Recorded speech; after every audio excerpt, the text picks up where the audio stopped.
শুভ সন্ধ্যা বন্ধুরা, হরে কৃষ্ণ, জয় জগন্নাথ। দেখো আমি কালো জাম বানাবো, কীভাবে বানায় রেসিপিটা আমি দেখাচ্ছি তোমাদেরকে। দেখো এর মধ্যে এই বাটি মাপে 2 বাটি আটা নিয়ে নিয়েছি, তবে আশীর্বাদ আটাটা হলে খুবই ভালো হয়।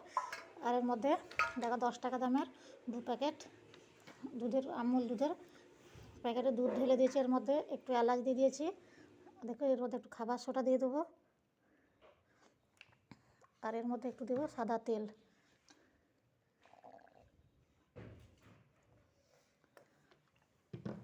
এটাকে ভালো করে একটু মাখিয়ে নেব।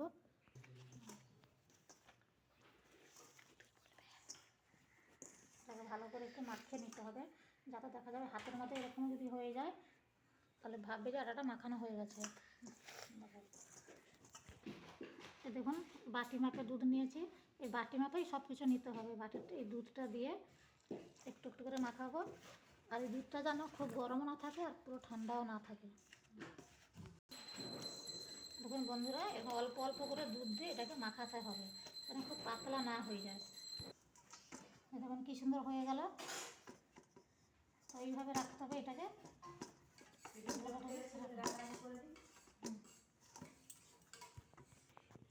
এটাকে কিছুক্ষণ যেন ঢাকা দিয়ে রেখে দেবো, কোকা পুরো। দেখুন বন্ধুরা, ঠিক এবার আমি চিনির রসটাকে পাক করে নেব। সেই বাটি মাপে 1 বাটি যদি আমরা আটা নিই তাহলে 1 বাটি চিনি নেব। আমি 2 বাটি আটা নিয়েছি, তাই 2 বাটি চিনি নিচ্ছি। দিয়ে এটাকে জল দিয়ে ফুটিয়ে নেবো, রস করে নেবো এটাকে।